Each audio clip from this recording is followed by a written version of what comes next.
আপনারা শুনতে পাচ্ছেন আমাকে?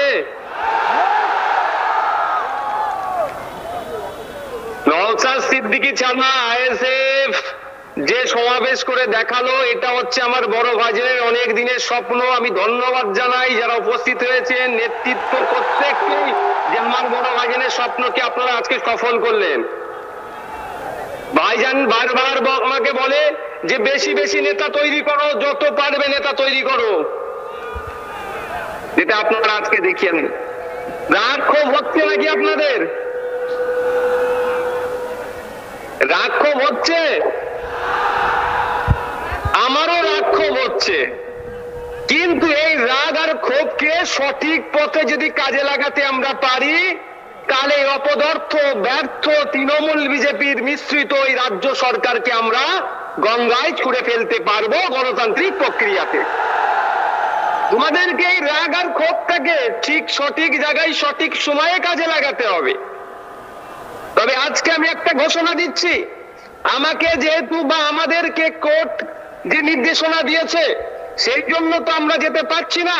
আমার বড় ভাইজান যেতে চেয়েছিলেন, আমি তাকে অনুরোধ করে আটকে দিয়েছি। তাকে বলেছি চলুন দুই ভাই মিলে 2026-এ ব্রিগেডে যাব, রাজ্য সরকারকে ওখান থেকে ভূমিষ্ঠ করব গণতান্ত্রিক প্রক্রিয়াতে। 2026-এ আমরা ব্রিগেডে আসছি এবং আমাদের দলের প্রতিষ্ঠাতা প্রাণ পুরুষ বীরজাদা আব্বাস সিদ্দিকী ভাইজানকেও আমরা সাথে নিয়ে ব্রিগেডের ময়দানে আসছি। আপনারা আসবেন তো? আজকে আটকানো হচ্ছে কেন আইএসএফ কে? আইএসএফ এর অপরাধ কি? আইএসএফ এর অপরাধ হচ্ছে দলিত, আদিবাসী, পিছড়ে বর্গের হিন্দু, মুসলমানের হয়ে কথা বলছি আমরা। আমাদের অপরাধ এটাই, জলজমি জঙ্গলের যে স্বাভাবিক অধিকার আদিবাসীদের, সেটা কেড়ে নেওয়া হচ্ছে। দেউচা পাচামিরে আদিবাসীদের অধিকার কেড়ে নেওয়া হচ্ছে, এর বিরুদ্ধে বলার জন্য। ওয়াকফ সম্পত্তি কেন্দ্রের বর্বর সরকার কেড়ে নেওয়ার চেষ্টা করছে অ্যামেন্ডমেন্টের নামে, তার বিরোধিতা করার জন্য আমাদের ওপরে এই খাড়া নেমে আসছে।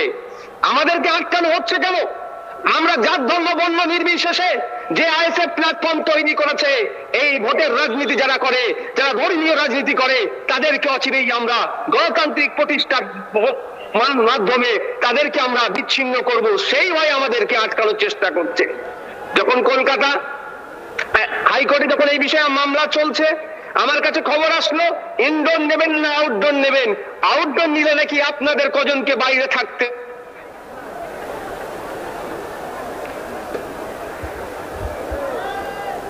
জি ভাইজান, হ্যালো হ্যালো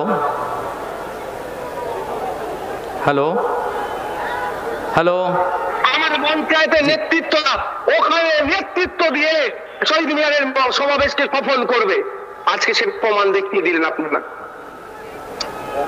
হ্যালো হ্যালো, জি ভাইজান বলেন, শুনতে পাচ্ছেন? হ্যাঁ জি।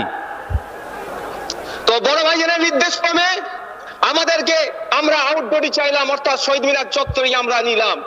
বারবার রাজ্য সরকার আমাদেরকে ইনডোর ইনডোর ইনডোর ইনডোর দেওয়ার চেষ্টা করছিল, অর্থাৎ ঘরে ঢুকিয়ে দেওয়ার চেষ্টা করে দিল।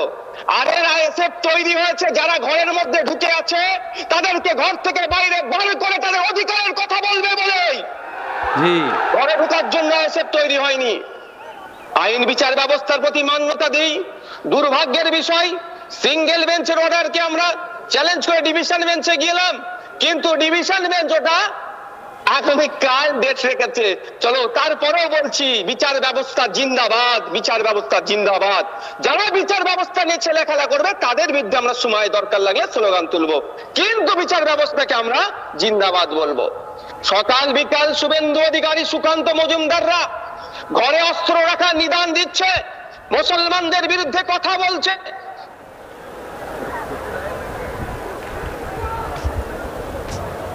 রেস্ট্রিকশন হয় না, আর সব সময় বিভিন্ন সম্প্রদায়ের মধ্যে ঐক্য করার চেষ্টা করছে, সেতু বন্ধনের চেষ্টা করছে, সাম্প্রদায়িক সম্প্রীতি এগিয়ে নিয়ে যাওয়ার চেষ্টা করছে।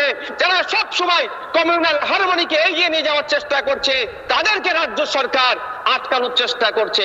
এর জবাব মানুষ দেবে, জনগণ দেবে। জনগণের হাতে আমি ছেড়ে দিলাম। বন্ধুগণ, দুর্ভাগ্যের বিষয়, আমি আজকে ওখান থেকে দাঁড়িয়ে বলতাম, আমি ভার্চুয়ালি আজকে বলছি, সারা রাজ্যে যখন মাদ্রাসাতে জঙ্গি বলে যখন এক শ্রেণীর মিডিয়া দেখে দেওয়ার চেষ্টা করছে, আমাদের রাজ্যের অভিভাবিকা মাননীয় মুখ্যমন্ত্রী কেন মুখ বুজে সহ্য করছে, এই প্রশ্নটাও আজকে রেখে দিলাম আপনাদের কাছে।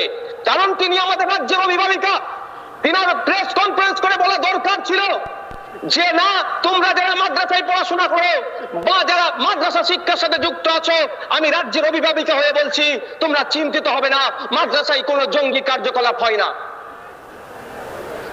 কিন্তু দুর্ভাগ্যের বিষয়, এ কোনো বক্তব্য দেখলাম না, বরঞ্চ ক্রমশ মুসলমানদেরকে ভয় দেখানো হচ্ছে। দলিত আদিবাসী নির্বিশেষে সকলের উপর অত্যাচার হচ্ছে।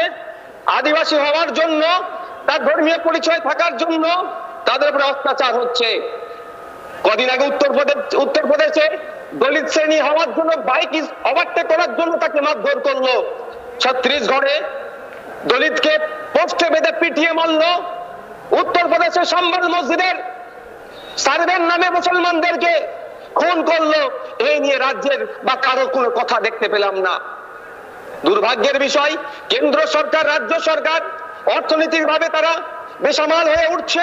দুটো দলই এখন ধর্মীয় রাজনীতি করার চেষ্টা করছে। কেন্দ্র সরকার বলেছিল বছরে 2 কোটি চাকরি দেব, চাকরি দেওয়া তো দূরের কথা, বরঞ্চ চাকরি থেকে ছাঁটাই হচ্ছে। যখন এই প্রশ্ন করছেন, তখন নাকি খাজা হুজুরের মাজারের নিচে মন্দির দেখতে পাচ্ছে না।